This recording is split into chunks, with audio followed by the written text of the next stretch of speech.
নীলফামারী ডিমলায় অস্তিত্ব সংকটে থাকা সিঙ্গাহারা নদী আজ মৃত্যুপ্রায়। প্রশাসনের ভূমিকা থাকলেও সীমানা খুঁটি লাগিয়ে খনন কার্যক্রম এখনও শুরু হয়নি বলে অভিযোগ করেছেন স্থানীয়রা। দূষণ, পলি জমা এবং পানির প্রবাহ কমে যাওয়ায় একসময়ের খরস্রোতা সিঙ্গাহারা নদী মৃত নদীতে পরিণত হয়েছে। একসময় সারা বছর পানিপূর্ণ থাকা সিঙ্গাহারা নদী বর্ষা মৌসুম ছাড়া প্রায় শুকনো থাকে। স্থানীয়দের মতে শহরের বর্জ্য ড্রেনের মাধ্যমে নদীতে এসে পরিবেশ দূষণ হচ্ছে। অতিরিক্ত পলি জমা এবং পানি প্রবাহ বন্ধ হওয়ার কারণে নদীটি সংকুচিত হয়ে পড়েছে। ৮০ থেকে ৯০ দশকে যেখানে নদীটিতে পানির প্রবাহ ছিল, কিন্তু বছরের পর বছর পলি জমা ও তলদেশ ভরাট হওয়াতে ক্রমেই কমছে নদীর গভীরতা। জলাবন্ধ হচ্ছে কৃষিজমি। অন্যদিকে কচুরিপানার দখলে একদিকে যেমন পানির স্বাভাবিক প্রবাহ বন্ধ হয়েছে, তেমনি জলজ প্রাণীর মৃত্যু ঘটছে এবং কৃষকদের কৃষি উৎপাদন ব্যাহত ঘটছে।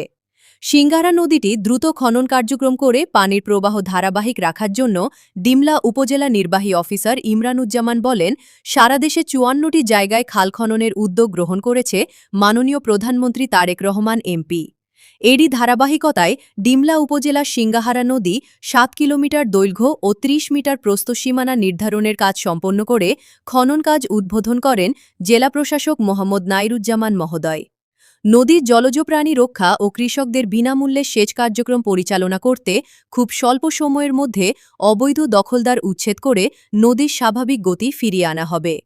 তবে সিঙ্গাহারা নদীর পানি স্বাভাবিক প্রবাহের জন্য দ্রুত খনন ও কচুরিপানা অপসারণের দাবি জানান স্থানীয়রা। সিঙ্গাহারা নদীটি দীর্ঘদিন থেকে এই সামনে উজানে যে মানে একটা কচুরিপানা আসার কারণে জলাবদ্ধ হয়ে থাকে, সেটার কারণে দীর্ঘদিন থেকে উজানের জমি গিলে আবাদ হচ্ছে না এবং এটা হচ্ছে বাজারের বজ্র আর নদীর প্রবাহমান যে কচুরিপানা, এটা দিয়ে এমন হয়ে গেছে যে এখানে মানুষের উপর দিয়ে হাঁটলেও এটা তো হচ্ছে না।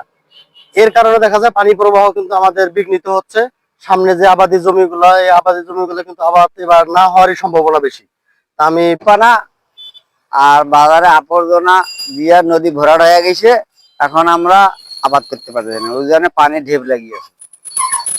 প্রধানমন্ত্রী জনাব তারেক রহমান এমপি স্যার ইতিমধ্যে সারা বাংলাদেশের ৫৪টি জেলায় প্রায় ২০,০০০ কিলোমিটার খাল খননের উদ্যোগ নিয়েছে।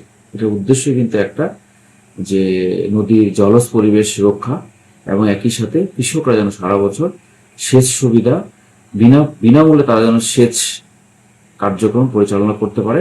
এই কারণেই কিন্তু মূলত এই উদ্যোগ নেয় এবং অবৈধ দখলদার মুক্ত করা আমাদের এই খালগুলো। তারই ধারাবাহিকতায় কিন্তু পানি উন্নয়ন বোর্ড কিছুদিন আগে এটার অবৈধ দখল মুক্ত করার জন্য তারা একটা প্রস্তাব পাঠিয়েছে।